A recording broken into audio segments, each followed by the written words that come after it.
Hi there, my name is Tyrone Thacker. I'm a First Nations man. I grew up in Lacombe-Pinoka area. My ancestors are from the Saw Ridge Band up in Slave Lake.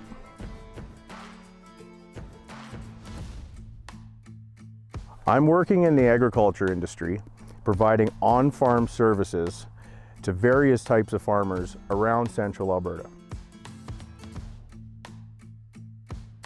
This has given me the opportunity to be exposed to new and innovative farming techniques that I would like to bring to you.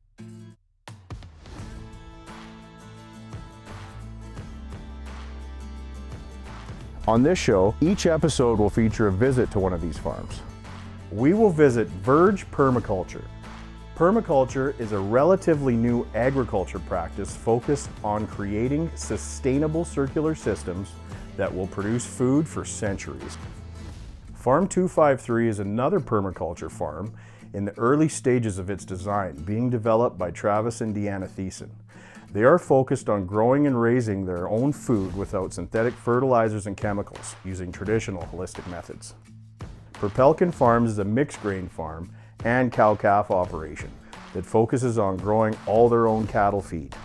They are also part of a trial research program incorporating AI to help improve the quality of life of their cows during calving season. Steel Pony Farm is a high-output mixed vegetable farm that uses a subscription box program to feed their local population. They primarily harvest their produce by hand and pursue sustainability by utilizing local sources of compost to maintain soil health and productivity rather than synthetic fertilizers. Good Morning Honey is a large-scale honey operation in Alberta, focused on harvesting unpasteurized pure honey. Their operation involves thousands of hives, providing honey to markets in North America, Asia, and Europe.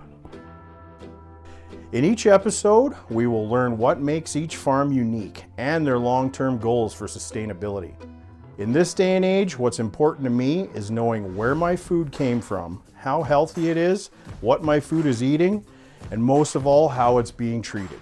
The goal of this show is to highlight some of the innovative work that progressive farmers are pioneering in Alberta to develop long-term sustainability of local food sources.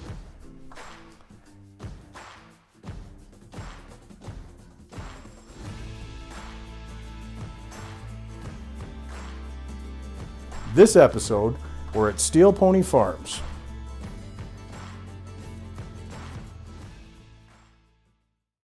Welcome to this episode of Innovations in Agriculture. Today we're just outside of Red Deer at Steel Pony Farms. So Mike, tell us a little bit about Steel Pony Farms and introduce yourself and how you came into this. Yeah, for sure. Well, hi, I'm Mike Kozlowski. I've been running Steel Pony Farms since 2011. So prior to that, I was a city kid who grew up in Red Deer and really hadn't thought a whole lot about farming in particular. I kind of got into, I don't even remember the books I was reading, but I was reading these books that were talking about the way that animals were raised and they were treated, and it kind of opened my eyes and I was like, oh, like there's this factory farming thing going on and I don't really want to be a part of supporting that. So I was young, I was probably like 16, 17, 18 and didn't really know, like, how do I have an impact? What's the best way for me to get into this and do something meaningful? So at the time, I just decided, oh, I'm just gonna be vegan. I'm not gonna eat any animal products. And I think that's kind of like the gateway drug into thinking about food.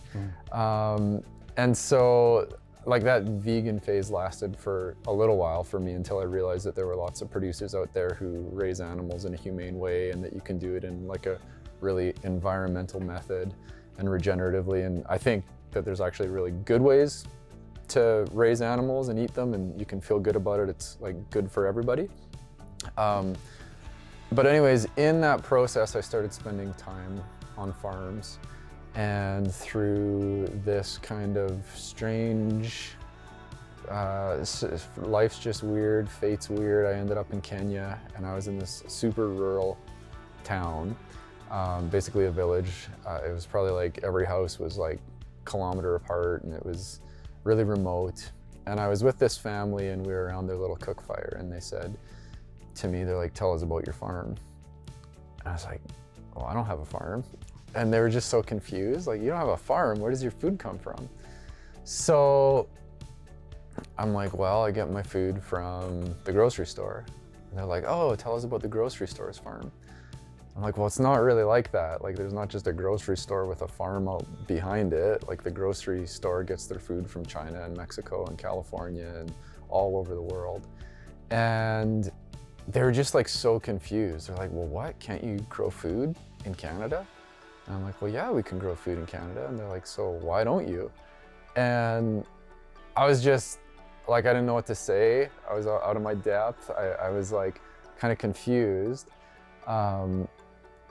But I went back to my little hut that I was staying at that night and I thought about it. And I was like, man, if I want to be a well-rounded human being, at the very least, I need to know a little bit about food production. And so that kind of kick-started this journey. I came back to Canada. I started spending time on farms. Well, I spent a little bit of time on farms through this program I was in, the Optik project, but eventually I was like, oh, I like this. I want to do a full season internship.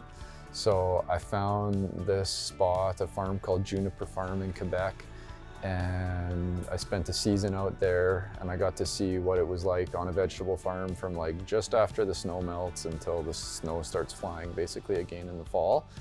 And I just fell in love with it. I fell in love with being outside, working with my hands, learning about these plants, getting to know like the customers who are eating all of this stuff. So I moved back to Red Deer and I was looking for opportunities to get started, and it's pretty hard to get into farming if you don't own land or come from a family farm. And so I was kind of floundering. Eventually I had this big idea, at least to me. I'm like, here's what I'm gonna do. I'm gonna go on a bike tour, just like a pedal bike tour. I'm gonna stop at all these farms around Alberta and I'm just gonna get to know more, because if I can't start a farm right now, at least I can be getting to know more about farming in my area. So I was young, I was like 24, 25, full of piss and vinegar, really excited. I sent like a press release out to I think like every media outlet in Alberta, and I was like, young man travels on bike to farms. It's like a not story, right? Yeah. But so many people picked it up, and I was on like CBC radio, and I think like at the time a whole bunch of different news stations in Red Deer, and then CBC Calgary kept up with me through the summer as I stopped at these different farms, and every couple of weeks they'd call me and we'd check in, and I was on like one of their morning shows. And then the museum in Red Deer got in touch with me and they're like, hey, we want to turn like your farm tour into an exhibit in the farm. It was just so, or sorry, in the museum. And it was just so weird. I'm like, what's even happening? Like, and so then I was getting ready. I came back to Red Deer to kind of help them set up this exhibit, and I was doing a presentation. I was at a coffee shop, just like preparing some notes and slides and stuff. And this woman walked in. I hadn't seen her for years. She was the mother of one of my best friends growing up. She had an acreage just outside town. And she's like, hey, I heard you on CBC, come farm at our place. And I was like, what? This is amazing. So I went out there. That effectively like ended my tour because it was getting towards fall. And I'm like, okay, if I'm starting a farm, I gotta like get the ball rolling.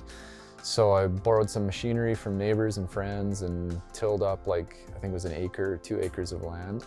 And then that following spring was the first spring where we kind of kicked it off and started growing vegetables for families in Red Deer. So is that the farm that you are currently on today, or have you moved? No, we've moved since then. We farmed there for 2 years, and I just kind of grew out of the space a little bit, needed a little bit more infrastructure that wasn't available and a bit of a bigger garden.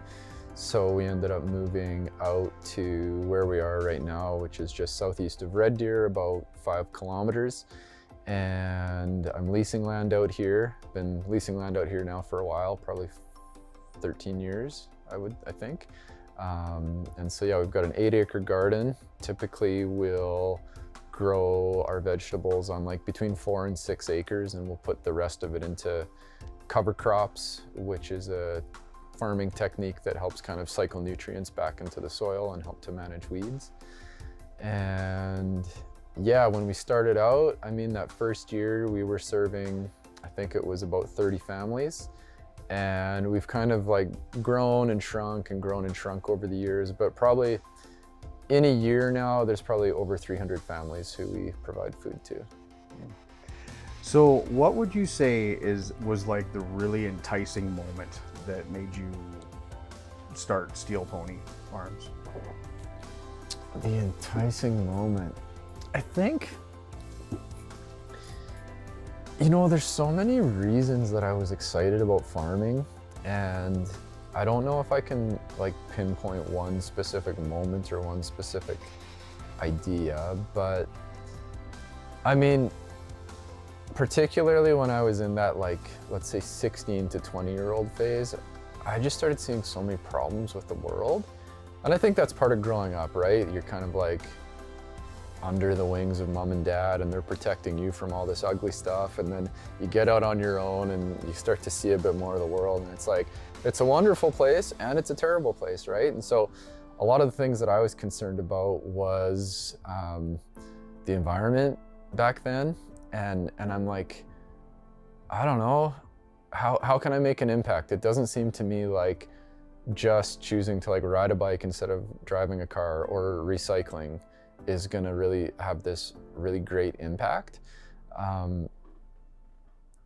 But I started to think about food and how food is produced, and I think that there's this like huge impact that we can have on the natural world around us through the way that we grow food. So that was one thing. Another thing was I just love being outdoors. It's just a nice way to spend my life, is like spending time out tending vegetables. I always wanted to do something for a career that like also benefited me personally. And so I love eating good food, and now I'm growing good food and I have a family. And so it's like, it directly is a positive impact for my family and for me, just being able to grow this. And then I think like this food security idea, I started thinking about it, and I was like, I mean, even back then, 15, 20 years ago, I was like, what if those trucks that are coming up from USA stop for some reason, right? What if there's political unrest? What if there's tariffs? What if there's like something changes down in California and they can't produce this food anymore? And just like, man, it really made sense to me to figure out how to localize our food system and to start being able to grow it here, just because of the what ifs, and not in this sense of like living in fear, but it's actually just like way more fun. It's way more fun to get to know a local farmer or to be a local farmer than it is to just walk into a sterile grocery store, grab your tomatoes, check out and leave, you know? Like there's a story to food, and there's a process to all food. And for me, it's just been such an enriching process to get to be a part of growing it. So Mike, what motivated you to use the farming practices that you do today? Well, kind of the more conventional system of food production, and then the alternative food system, and it doesn't have to be organic, but it can, you know, it's like regenerative practices. And for me, I just never thought that I wanted to be using chemicals in the food that I eat. And I know there's lots of people, I just disagree with them. There's lots of people who are like, chemicals in the food system is okay for you. Chemicals in the food system is even good for you. I just disagree. I think there's lots of studies showing otherwise. But I also think it's like, there's this, well, I'm maybe gonna tell a little story on this one. And Please do. It's, you know, it's a big story. It goes back a little ways. But I started thinking, we went to the Tyrrell Museum like, I don't know, 7 years ago, 8 years ago, and I was looking at these little signs that said like, this dinosaur was living like, I can't remember the exact number, something like 200 million years ago. And I was trying to think about 200 million, and I'm like, I don't even know what that is. Like I'm at the time I was like in my early 30s, and I'm trying to think of 200 million. So I wanted to get like this context for how old the dinosaurs were, but then I was also thinking about just biology in general and the length of the lifespan of Earth so far, which apparently is around 4 billion years. So from this dude who's in his early 30s at the time, thinking about 4 billion years, like my mind's just reeling. Like I can't even think of what 4 billion years is. So I did these little calculations on the back of a napkin, and I figured out that, like, let's say January 1st is 4 billion years ago. So that's like the beginning of the Earth, supposedly. It's like 4 to 4.5 billion years ago. So then I was like, okay, when did the first life forms come into the world? When did they develop? And that's like about 3 billion years ago. And they were just like these really simple single-celled organisms that were probably in the ocean. So I'm looking at January 1st and I'm like, okay, single-celled organisms 3 billion years ago, that's like about the beginning of March. So there's this period of time for 1 billion years, or like January, February, and the beginning of March, where there was just nothing at all on Earth. It's just a rock. So then these little tiny microorganisms show up, and for all of March, April, May, June, July, August, September, October, and November, we're almost up to present day, right? Like the world is almost, well, we're in November at that point, right? They just stay in the water, and then they come out of the water in the middle of November, and they start to terraform the Earth. And so they're taking this planet that was basically a rock, and they're like, it's like through this long process, which is the life and the death and the decomposition process, they start to create soil and life in the soil, and like little algae that turns into moss and lichen, and these like simple things, and then eventually plants. And then like animals don't even come, I can't remember the exact date, but I'm pretty sure it was like, well, I know that dinosaurs was the middle of December. It was like December 16th is when dinosaurs show up. And then December 26th is when dinosaurs die. Humans show up at like on December 31st at like 10 seconds to midnight. So it's like, it's this sliver of time that we've been around. It's so small. And then if I like kind of backtrack through the year and I think like what's been around the longest is from March until the end of December, these microorganisms are terraforming Earth and making it like the vibrant, life-giving, colorful, green, dynamic place that it is. And I like took that in and I was like, what are we doing spraying chemicals and thinking we know what's going on, thinking that we know what the actual impact of this is? These little microorganisms that have been terraforming Earth for 3 billion years, they're like actually the ones with the plan. I know it's not like a written game plan, you know, but it's like this instinct that works. It's like this, it's this imperative inside of them to create life and to make this place a more life-giving planet. Like that's what would be going on without the interference of humans. And then we show up and we're like, hey, I want, you know, more bushels of wheat per acre. Let's start using this chemical. And we think it's a good idea because it's got this short-term gain, but we actually have no idea what it's doing to this like long chain of life that's been creating this place for so long. So I wish I could articulate that like just a little more succinctly, because in my mind it's really, really clear that no matter how advanced we say the science is, and no matter how advanced we say the studies are, we just don't know what the impact is downstream when we use chemicals, particularly pesticides, herbicides, and fungicides to grow our crops. And so I guess I just always thought, I'm like, I want to work with nature, not against nature. And to me, using chemicals is working against nature. Can you tell us about the early days of Steel Pony Farms? Yeah, for sure.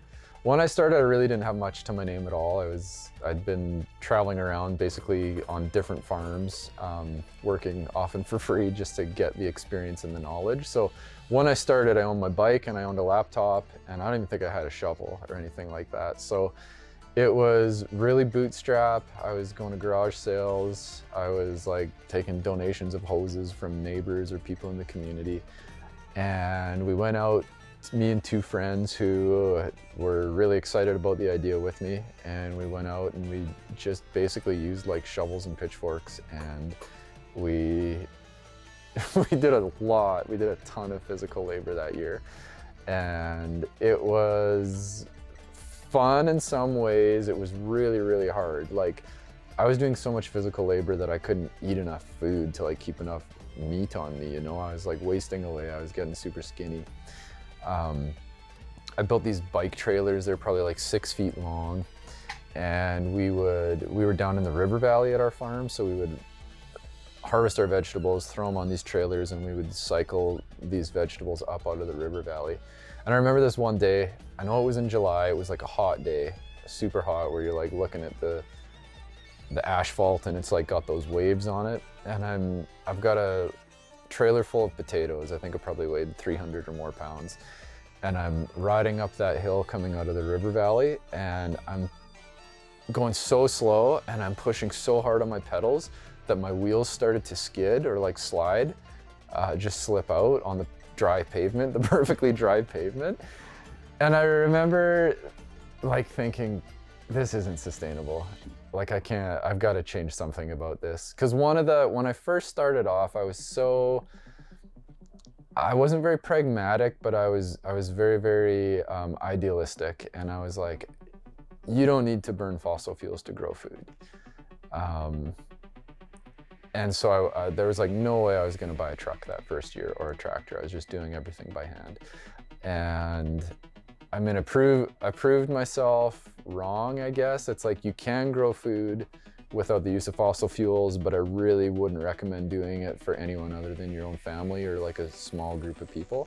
But even growing for 30 other families, it was just too much. I ended up getting sick that year. It was like I got an autoimmune disease. I ended up in hospital. I got really, really sick. Like I had to relearn how to walk because like my body attacked itself and kind of started to wreck my nerves. And I think it was just the stress. It was like the physical stress of it, but also like the physical or the emotional and mental stress of like running this totally bootstrapped operation and not having enough resources and on and on. So anyways, I made some changes and I ended up buying a truck maybe on year 2 or 3. I got a little rototiller, eventually traded that in and got a full-size, like a garden tractor. And we've just kind of like slowly scaled from there. It still is, we still do a lot of like physical hand labor. We've got, it's like a 65 horsepower Kubota tractor, which has some implements on it that will help us. They'll help us with weeding. They'll help us with like prepping beds. They don't directly harvest, but we have something called like a U-bar, which basically just goes underneath the surface and like just cuts a line under the carrots so that you don't need to use like a garden fork or shovel to loosen them up. So it just kind of pops them up and then we can pull them out and clean them off and bunch them and that kind of thing. So I mean, it's still a lot of physical labor, but we've got these little advancements that like save our backs a bit and save our knees. I remember like that first year, so my girlfriend at the time and I, somebody donated like a little holiday trailer to us. So we parked it at the garden and we were staying in there, and we didn't have power. And so we'd like bring food out there and stick it in the, like it was like an ice box essentially, but the food would go bad because it was like, we're not used to living without electricity. And we made like we had like a market tent, you know, those 10 by 10 market tents, and we put it out there. And we were in town one time and came back and like the wind had blown it away and bent it all up and twisted it. And that was what we were planning on using for like our deliveries when we were bringing food in for people. So I remember one of our first deliveries, took this load of veggies up to Red Deer College, and it was like a sunny day, and all we had was just like a umbrella, like a patio umbrella, and we like tied it to my bike. It was so ghetto. These people show up and they're like, is this the place we're supposed to get vegetables? And it's just like these dudes who haven't shaved in weeks and like wearing totally dirty clothes, just like totally haggard, and we've got like these bike trailers with little bits of food on it. It was just like, I think we actually did a good job, and the customers who signed up with us that year got like, I think they got a pretty good deal and got some good food out of it. But it's just like looking back, you know, it's like we didn't have any infrastructure. We like borrowed a bathtub from a neighbor and set it up, and we'd like wash our veggies in a bathtub just like right in the open, you know, like right in the middle of the field basically. We didn't have any refrigeration, so we'd have to get out there super early in the morning, harvest things while they were hopefully still kind of cool and haven't heated up in the day. And then we'd either hydro-cool them, like stick cold water on them to cool them down, or we'd just like stick them in the shade. And so like produce really degrades quickly when you get it out of the field if you can't cool it down and get it into refrigeration. So yeah, it's like, I wouldn't want to go back and do that again, and I would recommend like anybody who wants to get started vegetable farming that I don't think you should bootstrap it as hard as I did. It's just too stressful, and I think you could do a better job, have better quality if you can get a couple basics like a decent wash station and a little bit of refrigeration and probably a truck so you don't have to wear your body out driving things to town. So could you bring us through like the critical stages of how you built Steel Pony Farms, of what it was on year one and what it is today? Yeah, I'll do my best. I mean, there were probably 2 or 3 years where we were just kind of doing what we did, but just a little bit more, you know? So I think year one, we had 30 families in our program. Year two, 60. Year three, we had 90. Year four, we had 120. So it was a pretty steady growth. It was slow but steady. One of the big things for me was being able to start relying on employees more. And so as the farm grew, I'd get more and more employees. And now I've got really, really great staff. I've got 2 gals who this is going to be, I think, like their 9th and 10th seasons with me. And so having them be able to take on some duties that previously I thought like I was the only one who could do this, that's really been a great help for me in my growth. Little things too, like when I did decide, okay, let's not use just a shovel to like turn over this ground anymore, let's get a rototiller. And then when I decided, well, let's not just have like a walk behind rototiller, but a tractor. I actually did the math on this at one point. Like it took me, the first year I was growing, I think it took 3 of us roughly a month of full-time work of just like taking a fork or a shovel and just like turning over the soil. Like we would do other things in the day, but the majority of our day was just like turning over the soil, grabbing some weeds, shaking them out and throwing them in a compost bin. And that was how we were prepping beds. So it took 3 of us most of a month to do an 1.5 acres. And then in year 2, I bought this rototiller and I went through and I rototilled that whole garden in about, it was like an 8-hour day. So that was like a huge improvement.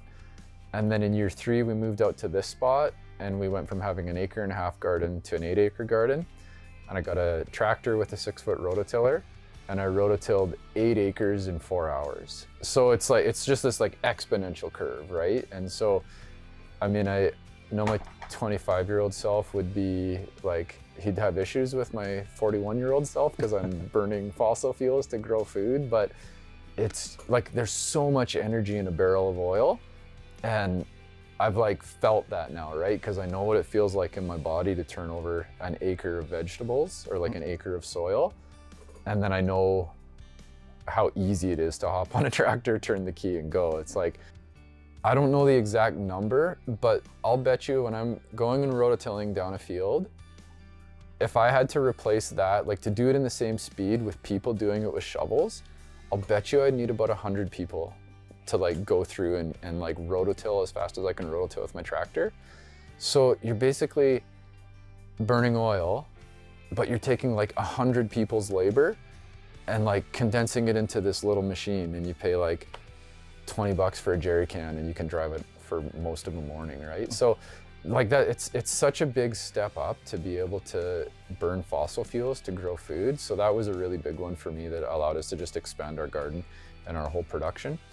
And then I think that like we'll buy little tractor implements every year or 2 that maybe help us speed something up a little bit. But none of them I feel are like, you know, silver bullets really. I think a big change was getting walk-in coolers. That really helped us so that we could, even if it's, you know, relatively hot out, we can go out, harvest something, get some water on it to get the field heat out of it and then put it in the cooler and it's like good, it's fresh, it'll stay there for a while. That's a big change. And then I would say like the biggest business change that we've undergone would have been, I think it was that year of COVID, 2020. So what was it, spring, it was like March 2020 was COVID. So then it would have been like winter 2021. We decided that we were going to kind of shift our business model a bit and not just sell vegetables, but start to act as a food hub for other producers in central Alberta. So we teamed up with a whole bunch of different places like Rockridge Dairy, who produces milk, and Sylvan Star, who produces cheese, Dose Coffee, who has great coffee beans, Wild Brewing kombucha. Like the list goes on, and we've got close to, I mean, it kind of varies seasonally, but like between 250 and 350 products that we sell now. So that was like a really big shift, because it meant that I could go from having an income from basically only the months that vegetables are growing, which is like end of June until mid-October, to year-round. And we team up with other vegetable farmers who are like good at doing things we're not, like Eagle Creek Farm down in Bowden. My friend John Mills, he grows really, really good potatoes. And so I just buy potatoes from him now. I don't grow potatoes anymore. He grows great carrots. We grow great carrots too. So we grow our own carrots, but then he supplies us with our carrots in the winter. And so I think that was probably like the biggest thing we've done in terms of growth, because now we have something to provide to our customers for 12 months of the year. They're like a captive audience. We don't have to remarket to them every spring and be like, hey, do you remember us? You used to get veggies from us in July. So it's been a really good step. It's also been really fun. Like, it kind of went from having like this really narrow focus of like just the food I'm producing in my garden to this like big thing about like logistics and packing and preparing orders and point of sale. And like, it kind of took it, not to say farming wasn't a business, but it was like kind of limited in its scope or narrow in its scope. And now it's really opened up, and it's like this big thing that I think has a lot of opportunity. So Mike, tell us about your ethics on when you started Still Pony Farms and what they have evolved into for today. Yeah, sure thing. When I started, I really didn't want to burn any fossil fuels. So that was a big one for me. And another one was that I wasn't going to use any chemicals in the garden. And I think that those were just kind of the two big ones I was holding on to: no chemicals, no fossil fuels. And like I described, I quickly realized that if I want to grow food for more than just a handful of people, I'd have to use fossil fuels. I mean, I do know a few guys who have used horses or oxen, and that's not the path I'm gonna take. That's just not my way. So I mean, it is possible. You've got to have a good imagination, and I know the Amish are doing that kind of thing in a lot of cases, but I mean, that's just not my path. So what are we here? I think this is year 14 that I'm starting out. So I'm still really committed to not using any chemicals in the garden. I feel like I don't know that this is like ethics or it's kind of like core values, but I've had this like a realization in the past. It's been a while, probably 5 or 6 years, but I'd read this book by a guy called Ben Hartman. It's called The Lean Farm, and it's a great book. He's really into efficiency and just like making the whole farm lean. It's based on this Japanese model called, I think it's called just like lean production, the lean production model or something like that. And he was really adamant about like getting all the waste out of your farm in like every case. And I think I internalized it for a while a little bit too much. And he was talking about how like, if the crew's going out to the field, it's like, tell them, use the bathroom before you go, because you're not using it again till noon. And I mean, I was like, okay, staff, use the bathroom and don't come back until noon. Like, you're not allowed to use the bathroom. And it was just such a bad way to operate a business, right? Like, I feel like I touched down into this idea as an experiment, and some of my staff who are still now, or who are still here now, were with me in that stage, and they're like, you were a crappy boss back then.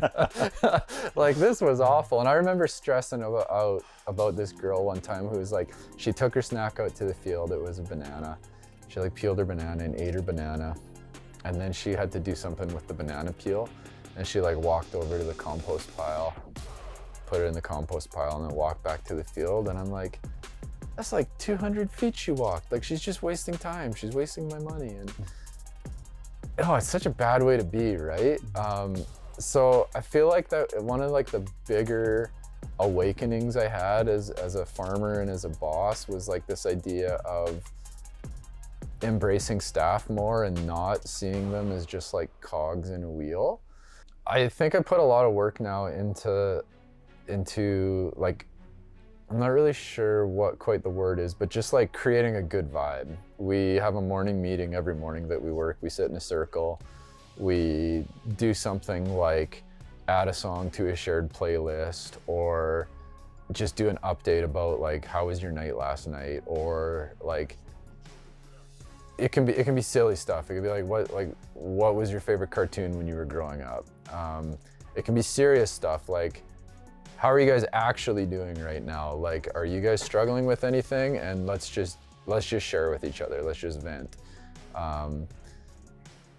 And it's like, I don't know, it's just drawn us really close together, and it's allowed me to see more of like the humanity in people and less of this idea where it's like, I'm the boss, you're here to make me money, so do what I say. And so like, that's this value I have now where it's really not efficient, because to sit around for like 10 to 20 minutes every morning and just like talk, it's not making me any money, but it like creates these connections where, I mean, I really love these people. I think they'd say the same thing about me now. They wouldn't call me a shitty boss anymore. And so yeah, I don't know like what the name of that value is, but it's like this value around staff and connection and just being there with each other and for each other. And you know, I've got a value like now that I've got a set of values I'm confused about. I don't know how to weigh these out, and I don't know which is more important. And it's like organic versus local. So now that I'm buying food from other producers, I'm always confronted with this option.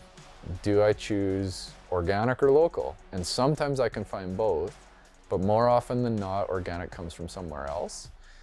And so then I'm like, okay, well, how far afield do I go to get organic? And how far afield do I go and still be able to call it local? So it's like, I mean, if it's from Red Deer, it's local. If it's from Bowden, it's local. If it's from Southern Alberta, it feels local-ish to me. I mean, a BC apple is more local than a Washington apple. Mm-hmm. And I think it's kind of like this, it's a little bit of like a growing pain for me right now. And I mean, honestly, I've been in this growing pain for a while where I'm just constantly evaluating. Do I want to support the local growing economy, or do I want to support growers who are organic? And there's sometimes a difference. Like, I'm not certified organic, but I don't use any chemicals. And so I work with a couple other producers like that are local. They're not certified organic. They're great growers who don't use any chemicals. But there's some places like, for example, right now it's February. We're kind of in a bit of a food desert in Alberta. It's like you can get potatoes and you can get carrots and onions and garlic.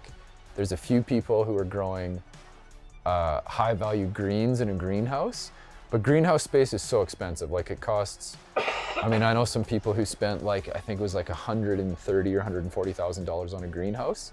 So you have to grow a high value crop in there, a super high value crop to basically pay off the construction costs. And it costs a lot of money to heat a greenhouse in the winter. So for example, people love broccoli. Broccoli is a super great crop, but a broccoli plant, a mature broccoli plant could be this big. Like you're gonna space them about 3 feet apart from another broccoli plant, 2 to 3 feet. And when you go and you cut the head of that broccoli off, it's like maybe $6 at the most, maybe $7 if it's like huge and beautiful. Versus you could grow lettuce probably every 6 inches apart, and you can probably sell each of those for $5. So it's just like way more value.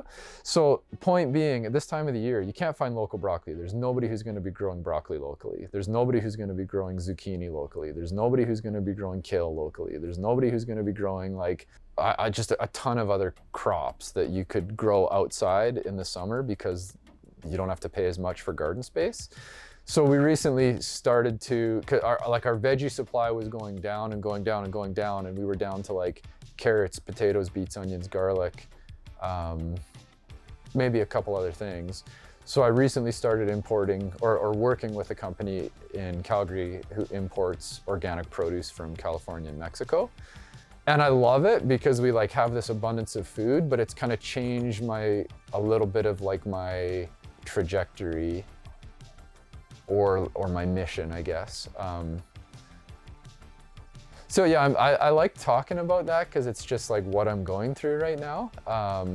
I know that when we have local broccoli available again, I'll be selling local broccoli and growing local broccoli. But in the winter, there's just like kind of questions. It's like a little murky, I guess, the trajectory for me. So this is our garden here. We have about 8 acres in our fenced area, and we just grow on maybe about 3 acres per year. And that is, a part of that is so that we can rotate crops, and a part of it's so that we can do different things to the soil to help and manage pests and disease and also nutrition. So we've got some areas in the field that you'll notice later when we're going through that are black. And so we have a lot of weeds out here. Weeds is like the main issue. It's the hardest challenge for an organic farmer or a farmer who's not using chemicals to deal with. So we're on a rotation where year 1, let's say we grow vegetables. Year 2, we'll do a cover crop, which is growing up crops that we don't harvest. We turn those back into the soil to help and nourish the soil. Year 3, we'll go through and we'll cultivate the soil frequently to try to cultivate out weeds. And then next year, then we'll cycle back into vegetables. So you'll see some of that as we're going through. Something else we do to help with the biology and just the general nutrition on the farm is composting. We make all of our own compost here on the farm. This first pile here, it comes from a mushroom farm that's down the road who had a bunch of like spent mushroom compost. So that's usually like, I think, wheat straw that they were packing into these bags. They grow a crop of mushrooms, and the wheat straw in there gets like filled up with the fungi basically. And then we dumped all those here over the course of like 2 years probably. We're collecting it, and then we just turned it and turned it and turned it every time it rained, and eventually it broke down into a compost it's a really great product for us. It's not super high in nutrition, but we put it down and it helps to kind of smother out weeds a little bit. And I mean, we're in the middle of a dry spell, so it's really dry right now, but we're stoked that we have this available. We've got 2 other compost piles that we're working on the farm that are just like, every year we make new compost and every year we spread new compost out there. So this pile, it's actually pretty old. Like, I think we started collecting this compost 4 years ago. We collected it for 2 years, and then we turned it for 2 years to get it to break down. Because like, I mean, you need carbon and nitrogen in compost, and this was super, super high in carbon. So it just took longer for it to break down. So this is 4 years old. And in the background there, it's a pile that's a this year pile. And so when we go through and harvest whatever, our carrots, and there's some bad carrots, we'll throw them in there. Basically just like vegetable remains. When we harvest our garlic, we clip all the tops, and there's like 10,000 garlics that we've got. So we've got a lot of garlic tops in there. Basically just whatever we don't use, we put in that. So turn that for a year, and then that'll be ready, and we'll start spreading that too. Yeah, I think typically, like this one in particular, because there wasn't much nitrogen in there, and you need nitrogen to break that, like the carbon down. This took a really long time, but typically if we have a pile, like, so this summer, we're using that pile, so we'll turn it all of next year, and then it'll be ready the following year. So it's like about a 2-year cycle for us. So we spread a bunch of it this spring. It used to be a much bigger pile. So we'll probably use up most of the rest of it next year, I would guess. And then, yeah, we'll get onto our future piles. We've got an old manure spreader, and it spreads probably like 1/2 inch to 1 inch out there on top of some of our beds. And so we'll spread that in the spring, usually just before planting. And because we don't have a ton of compost, like, I mean, this looks maybe like a big pile, but if you start spreading it, it disappears pretty quickly. So we focus on crops that like need extra nutrition, like it would be things like kale or broccoli or collards. They have like a pest in the neighborhood that really attacks them. So the more nutrition we can get them, the more able they are to resist that pest. So we spread this out before we plant those. We're pretty sparing with it, but the goal is to keep building and building our compost collection and then have lots to spread through the whole garden. We planted 9 rows of carrots. I think they're about 200 feet long each. There's 3 rows of carrots per bed. And we're harvesting, I'm not sure, in the range of like 150 to 180 bundles of carrots a week right now. And so that'll last us like all through the summer season, and then we'll have a whole bunch that we're able to harvest in bulk this fall, wash them, and then store them. And then that'll probably last us until like December maybe, I'm thinking. So we've got this undercutter on the tractor. You know, if you've ever pulled carrots before, if you just like pull the tops, you're just gonna rip the tops off. So typically, like in a home garden, you'd grab a shovel and you'd stick it down and pop them like that. It's a lot of work when you have to do that for 100 bundles or a couple hundred bundles of carrots. So, and it breaks the carrots oftentimes too. You'll like, you know, your shovel's too close or too far away, and so you'll have a broken carrot. So for this, we just sink this down and then drive, and it just skims under the surface there, like about maybe 10 inches or whatever. And it just like pops the carrots up, it loosens them from the soil so that we can just pull them out by hand. So it's a little bit, you kind of got to finesse it a little bit to get it down there properly, but we're just gonna get that set up. The carrots that we're growing this year are, I just see a really big difference over even the last 2 or 3 years. Like for starters, the germination rate is a lot better. We're seeing a lot less of this black ring around the carrots that we used to see a lot of. We get a lot less of these really hairy, gnarly carrots, which we don't like to give to customers because they're pretty woody tasting. But yeah, I think a lot of that has to do with the soil in this area, whether it's this area versus areas we've planted before, or if, yeah, I mean, it could be so many different factors that lead to why we see such a big difference from year to year too. And it could be like also nothing to do with the soil. It could be to do with Mother Nature and what she's got on the docket and how much we irrigate and yeah, what was grown here before. Hey, it's Mike. We're in our greenhouse right now, and this is our main onion harvest for the season. So we've pulled them all out now. We lay them out like this. We have a big fan running throughout the day, and this just slowly dries them and cures them so that they'll be able to be put into storage and then kind of shelf stable until, oh man, they'll last forever. They'll last until spring sometime. We'll run out of them before they go bad.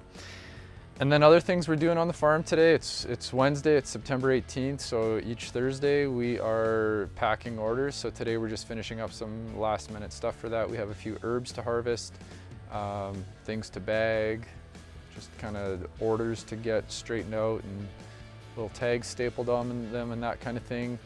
And then we're also getting all our squash out of the field because it is mid-September. We've had one really light frost so far, and squash are susceptible to frost, but a light frost doesn't hurt them. But that heavier frost will come anytime, so we cut the plants off the vine, we stack them in piles and let them sit for a few days to just dry in the sun. And then we go by with the tractor and we'll throw them all into crates, and then we can move those crates indoors if it's gonna get cold. And then same thing, those squash, they'll last kind of into the winter. We're gonna run out of them before they go bad. And yeah, that's basically the schedule for the day.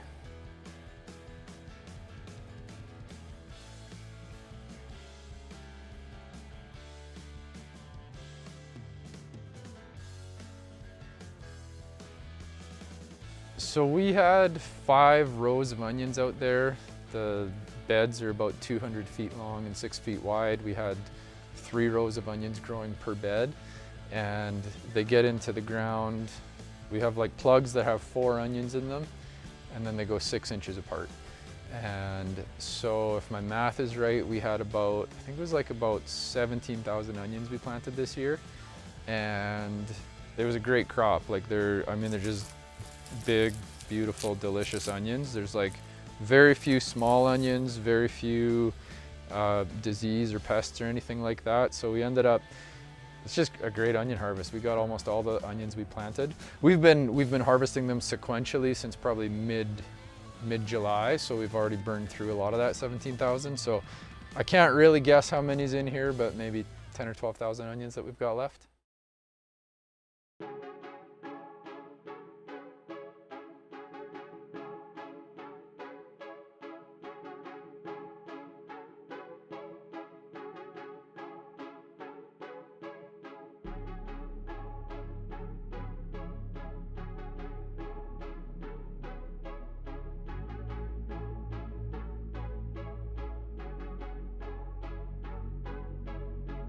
And then in terms of our squash, we didn't have as great of a harvest as squash. We've got quite a lot of them, but a lot of them are quite small. I think it's partially due to a nutrient deficiency or just lack of fertilizer. We didn't have time to really get any compost out there or spray any of the organic foliar sprays that we use. So I think that we just neglected them a bit this summer. We had other things going on and they were probably drier than they needed to be. I could have watered them more.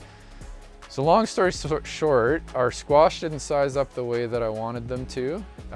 If they had, I think probably in terms of the number of plants or number of fruits that we harvested, we were in pretty good shape, but we've just got, you know, we want like our spaghetti squash to be this big, and we had a lot that are like this big. So you win some, you lose some. It's a bit of the same story with pumpkins and red curry squash. But we've also been harvesting most of those for 2 or 3 weeks now, and so we've burnt through a few of those in terms of sales. So we don't have like a huge stockpile going forward, but it's all good. We can buy them from other farmers and get them out there so that customers can enjoy them. And I mean, we've got lots of beets and lots of onions, lots of carrots and garlic. So we've got at least a good store that we've got for winter that we're gonna be able to sell a lot of our own produce. So out in the field this year, I think we had about 5 rows of squash. So that's spaghetti squash, red curry squash, and pumpkins are the winter squash we grow. I think we had about 5 rows of those, and they're a bit shorter. They're around 160 feet, and the plants are spaced 18 to 24 inches apart, just depending on a couple factors. And yeah, we'll fill up probably 1.5 of these big square totes that we've got. In other years, we filled up like 2 and even 4 in really good years with about the same amount. So it's probably about a quarter, maybe a little bit more of the yield that we were hoping for.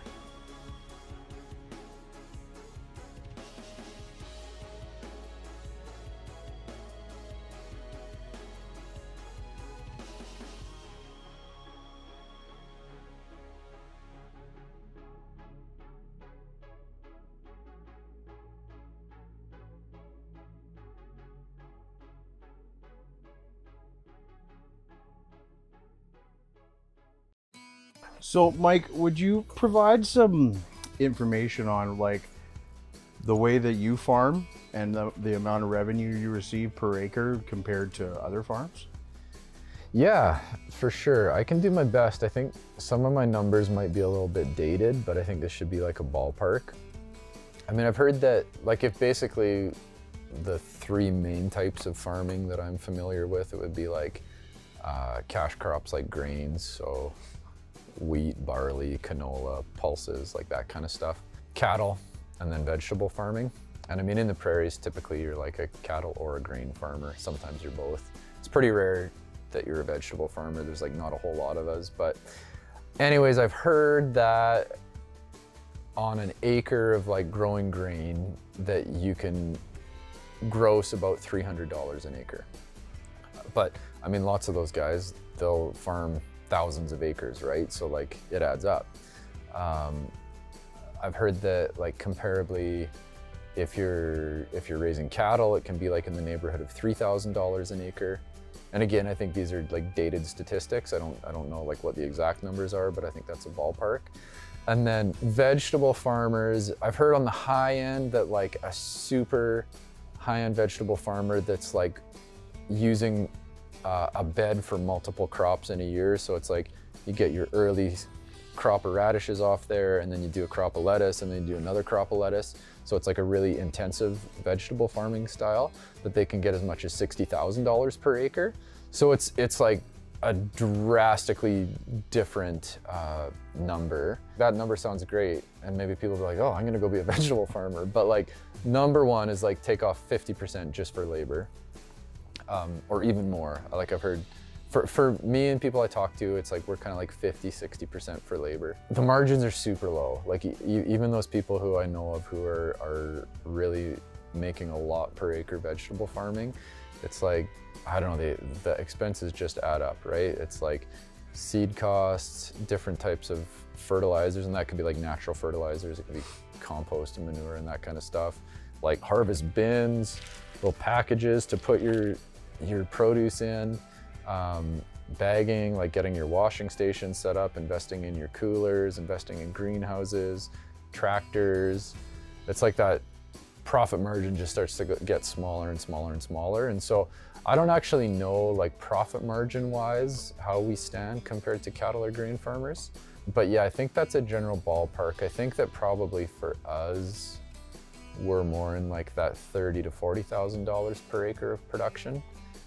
Because we don't farm very intensively because we just have a fair bit of space. We don't have a need to be like multiple cropping on beds throughout the season. So yeah, that's about the best comparison I know. So Mike, you mentioned that you had 8 acres. So could you give us like a description of what's producing and what's not and what's regenerating? So yeah, the garden's about 8 acres. We grow on anywhere from, I'd say, like 4 to 6 acres a year. It kind of depends on a few factors. Honestly, 2 years ago, we had a super bad hailstorm, and it was like just as we were about to like get to that cruising altitude of harvesting a ton of stuff, this hailstorm came through and it just like decimated the whole farm. So that created a big problem for me because we'd spent all this time in like May and June planting, seeding, watering, just doing a whole lot of work. And like the labor bill alone for that, it was like, I don't know, it was like in the neighborhood of like $30,000. So basically that created this like cascade of debt for me. And one of the ways for me to mitigate that debt right now is to like shrink, or mitigate the risk is to shrink my garden. So last year, I think we probably only grew on 4 acres.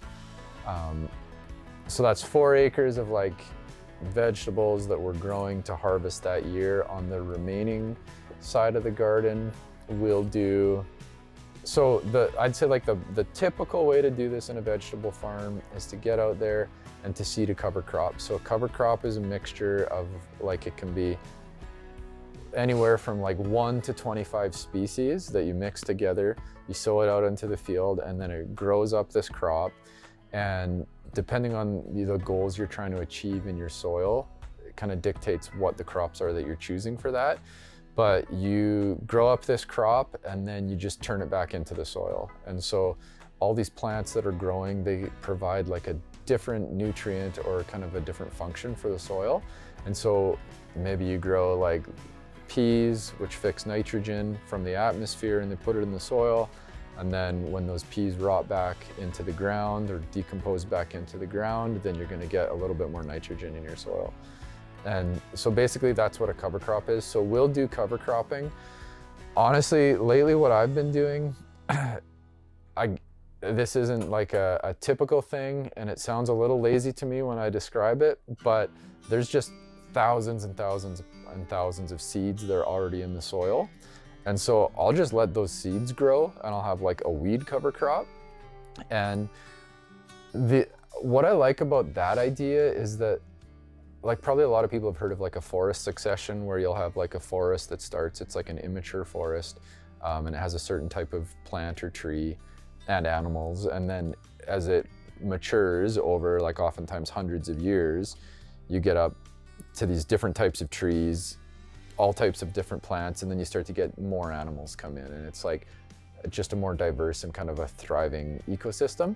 And so just a bare patch of soil has a similar succession plan, where it'll start off with one type of weed, and that's like a weed that just wants to cover the soil. It's like a nature's band-aid, right? So it'll do like fast growing weeds to just cover the soil, because when light's shining on the soil, it's like eating away at the or not, it's like killing the microbes basically, right? And then when there's wind blowing, you're like losing topsoil. So they're like, okay, get roots down, cover it, make it green so that it can't degrade further. So after that's done, then like a new type of weed will germinate because it got the signal from these plants that it's like, it's time for you. Like, I don't know the details of this, but I've read a few books about it. And it's actually like, this is one of the most cool parts to me of like the natural world in farming, is that there's this communication network, and they're like, it's like an orchestra. They all know their role, they know when to play, and they know like what they're supposed to be doing. So basically what we do now, or what I've been doing for probably the last maybe 2-3 years, is like, I'll just let those weeds grow up in the spring, and it'll be a dense cover crop. Like it'll be great. And then before they go to seed, we'll either mow them or we'll till them. And then we'll let that next succession come up, we'll mow it or till it. And so that's how I've been managing my fallow fields for the last few years. Last year also, there was some friends of ours were running sheep just around here, so we got the sheep into that part of the garden. So fenced off like the vegetables, and we had the sheep in there, and so they were eating the weeds, and then they were fertilizing with their manure, and I think that's a really good way to cycle nutrients too. So we do that. We'll spread compost in certain parts of the field. We make our own compost, and so we don't have like an unlimited supply. We have, I mean, a pretty good supply, but we kind of use it sparingly.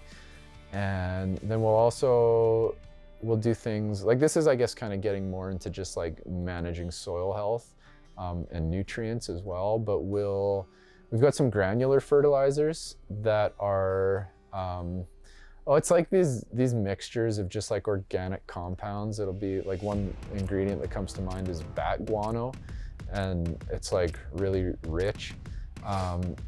So we'll spread that out in the field, and then we'll do foliar spraying too on plants as needed, which is just like a liquid form of a nutrient that you spray onto the plant's leaves, and then they absorb it. There's kind of this thing too where it's like a little bit of a debate where it's like, do you feed the soil or do you feed the plant? Because plants, when they're strong and healthy and photosynthesizing and growing quickly, they push a lot of nutrients back into the soil, something called like root exudates. And so basically plants produce a lot of carbohydrates in the photosynthesis cycle. And I've heard that they'll push up to like 85% of those carbohydrates back into the soil. And so they push these carbohydrates into the soil, and then they'll be feeding the biology in the soil. So then the biology in the soil can start to basically break down bigger chunks of nutrients and make them more accessible to the plant roots. So then the plant roots uptake these nutrients quicker, so then they photosynthesize better, so then they produce more carbohydrates, so then they push it back into the soil. And it's like this awesome flywheel that you start to build, where you can choose to either feed the soil or feed the plants or do both. But if you're foliar feeding a plant, and let's say a plant for some reason isn't photosynthesizing really well, like it could just have a shortage of a certain micronutrient. So if you can feed that micronutrient to the plant, it kind of gets rid of that, like that weak link, I guess, in the photosynthesizing process.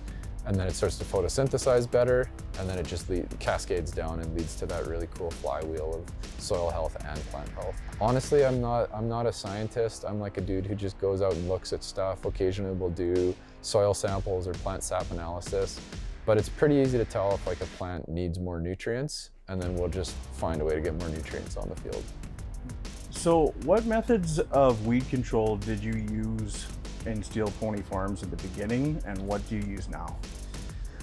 Well, there's a lot of ways to control weeds on a vegetable garden. And so when we first started, I would say that the main tool that we used, it was just a stirrup hoe.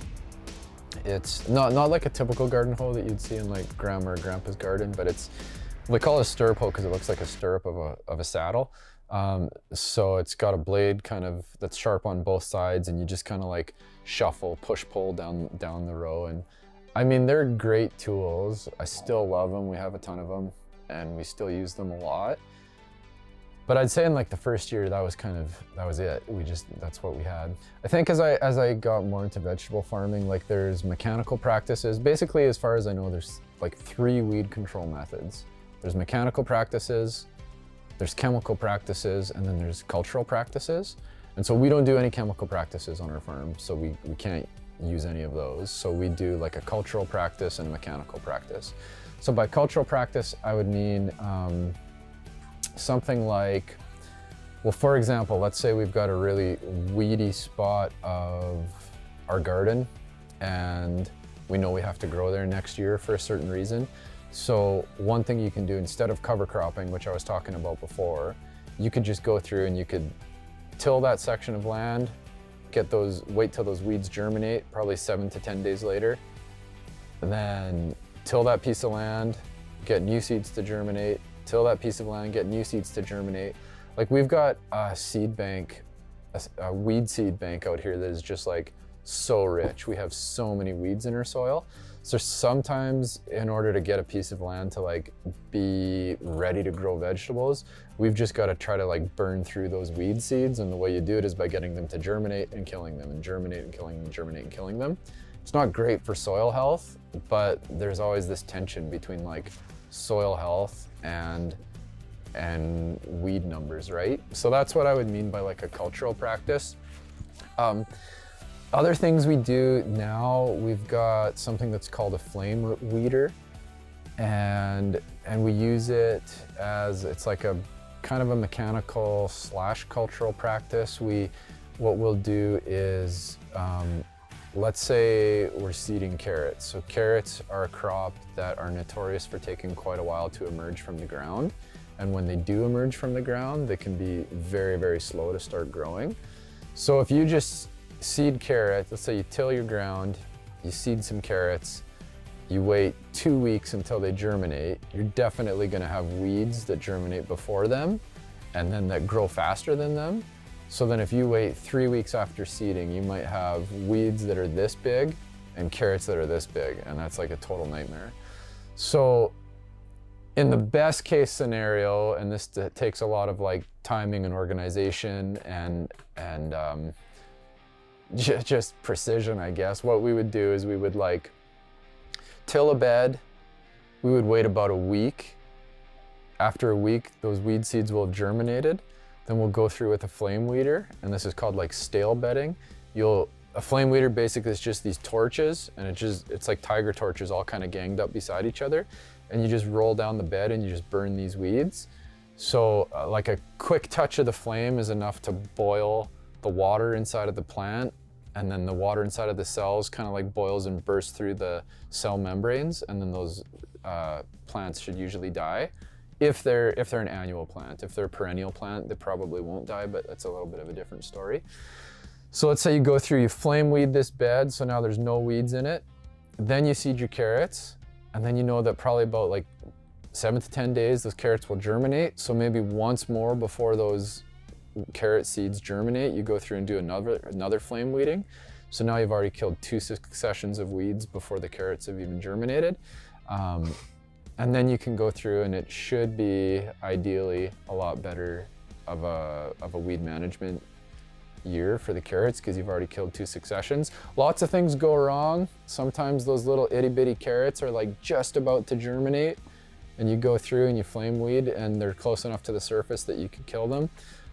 Other times you think the carrots are coming maybe in 2 days, so you flame weed today, but then the carrots don't come for 4 or 5 days and weeds germinate before then. Anyways, it's kind of fun, it's kind of frustrating, it's kind of challenging. So that's one thing we do. So Mike, it sounds to me like you've established like a co-op system out here. Could you describe like how you get your food out and how your business works like that? Yeah, for sure. So we work with a little bit over 50 different suppliers, and we basically have all their stuff available on our website. Customers will go on the weekend and we'll just place an order. And then throughout the week, it's like quite a logistical feat, but we'll get all this stuff on the farm.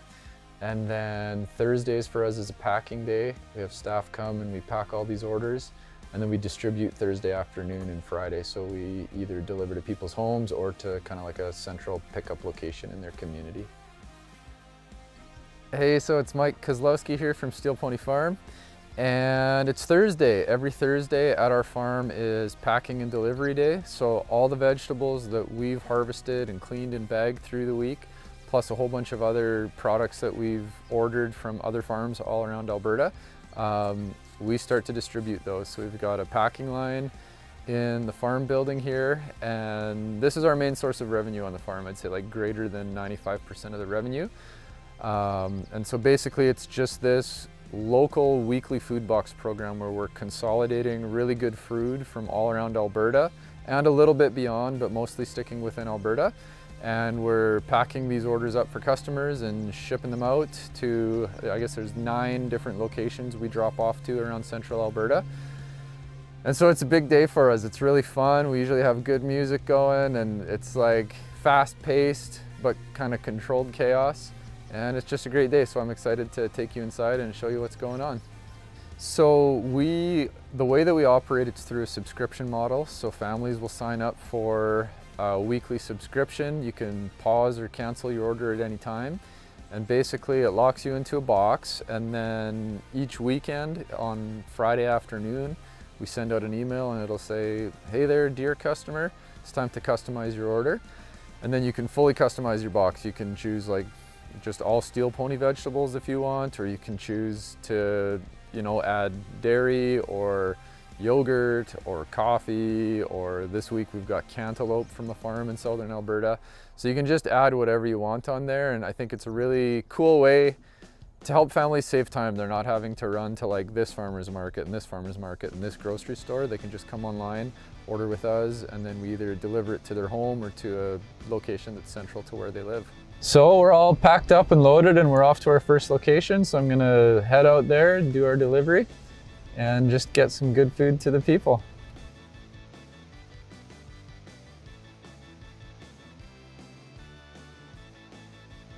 Well, Mike, this has been very informative and great stories. Is there anything else you'd like to add?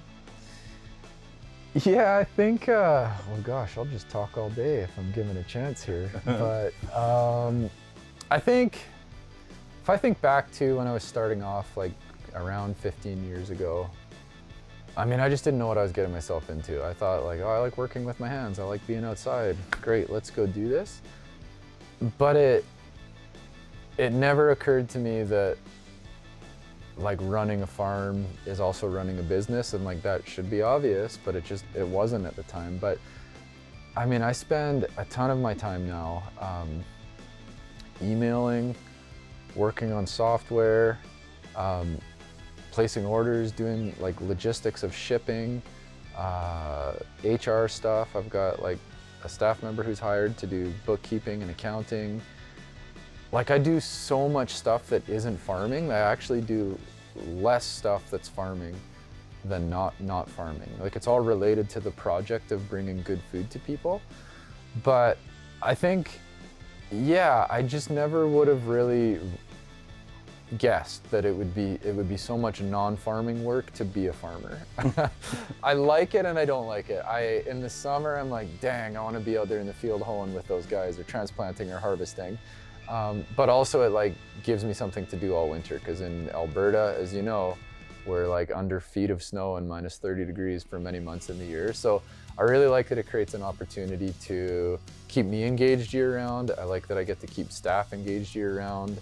It's super awesome that our customers have a place that they can come year round to get really high quality and mostly local food. So it's like a little bit of a double-edged sword, because there just are those times where I'm like, man, I've been in front of my computer for way too long.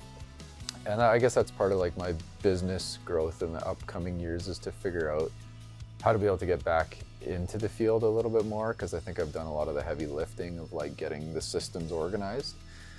So I think, yeah, I think there's a little bit of a misconception that like, dumb farmer, yeah, didn't want to leave the farm, like that kind of thing. But I think farms are an awesome place for really smart people too, and people who like technology, and people who like, it's not just like anymore.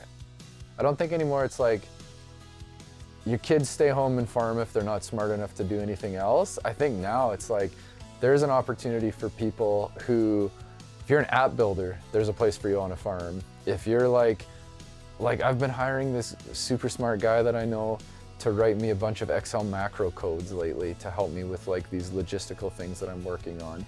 There's so many things you can do, from like, you know, marketing to point of sale to like taking systems and distilling them into like a more clear, fast, smooth version of themselves, to just like running a business in general. I think there's just so much opportunity. I'm really excited about farming and local farming right now, and I hope that like other people get the idea that if we could focus more energy on this, that we could do this. Like you could eat 90% of your food from within Alberta, if there were enough people like working on it and teasing out these supply chains and creating like a resilient food system. And I just really think it's possible.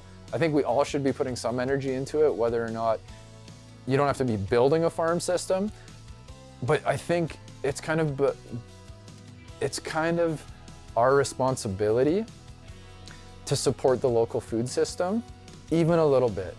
Take $25 or $50 of your weekly grocery order and go to a farmer's market and spend it, or come spend it with me, or spend it with another food hub. Because if there's this emergency that happens, and it's like, fingers crossed, we really don't want it to happen, but if there's an emergency, if it's a pandemic, if it's a trucker strike, if it's a tariff, if it's closing the borders, if it's an environmental disaster, there could be a time when we need local farmers. And if we don't have like enough of you supporting us right now to be able to build these systems, we're not going to be able to scale quickly enough to get that food. And so I don't think, even if your budget's tight, like I just recently looked this up, like an average household of 4 in Alberta spends between like $250 and $300 a week on food. I think everybody could afford to spend $25 to $50 with a local farmer.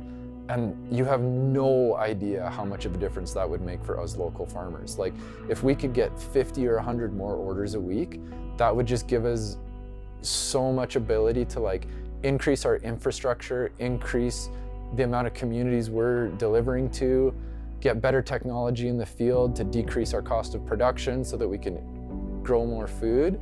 It could just be this like kind of idea where we're just getting so much local food to people. But I mean, yeah, I think we should all do it. I think it's worth it. And I think at the kitchen table, you'll taste it too. You'll be like, oh, this tastes better. This feels good to be supporting a local farm. Okay, Mike, well, thank you so much for sharing all that with us, and you got yourself another client. Oh, sweet. Thanks, man. This was so fun. Thanks for doing it. Absolutely. Oh, this is a perfect shot. Look at the cute little team. Go Steel Pony.